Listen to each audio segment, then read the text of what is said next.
دیکھو، صدقات و خیرات کے لیے چند ایک اصطلاحات ہیں، میں چاہتا ہوں آپ صاحبان علم ہیں کوئی پیغام اور تعلیم بھی ہم ایک دوسرے سے شیئر کریں۔ میرے بڑے معززین اور کئی معززات دختران بھی تشریف فرما ہیں، ہم اپنے کانسیپٹس کلیئر کریں۔ کون نہیں چاہتا میں امیر ہو جاؤں؟ ہم کیوں نوکریاں کرتے ہیں؟ کیوں دفتروں میں بھاگتے پھرتے ہیں؟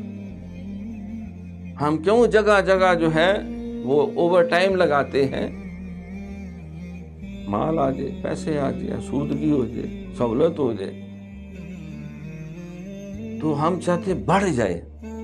3 جگہ نوکریاں، 4 جگہ لوگ ڈیوٹیاں کرتے ہیں، پھر راتوں کو بھی اٹھ کے ڈیوٹیاں دیتے ہیں، کوئی نہ کوئی کام کہیں نہ کہیں سے کوئی مال آ جائے۔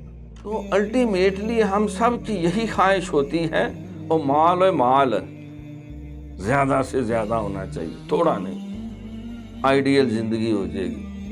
تو اب اس کو بڑھانے کا جو اللہ نے ہمیں اصول دیا ہے، نبی علیہ السلام نے اصول دیا ہے، وہ اصول بظاہر گھٹا دینے والا ہے۔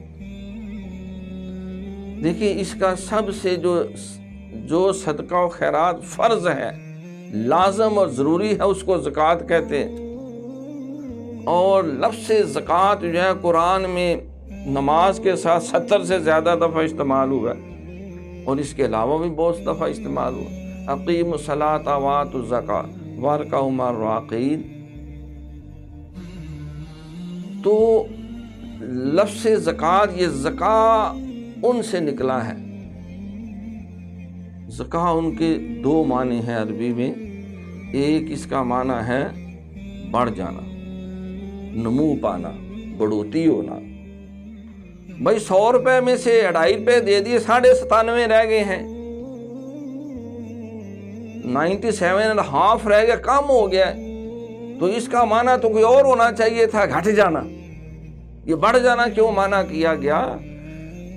اس کو زکوٰۃ کہتے ہی اس لیے ہیں کہ اس سے دیکھنے میں بظاہر مال کم ہو جاتا ہے، لیکن حقیقت میں اللہ تعالیٰ اس میں ایسی برکت ڈالتا ہے کہ وہ بڑھ جاتا ہے۔ لفظی معنی زکوٰۃ کا بڑھ جانا تو بظاہر لگتا ہے کہ گھٹ گیا ہے، لیکن جب اللہ نے کہا کہ نہیں، بڑھ گیا ہے، 10 دو گے تو 1 کرو گے 10 ملے گا، 10 ہے تو 100 ملے گا۔ تو حج پہ گئے، اب جتنا خرچہ آ جاتا ہے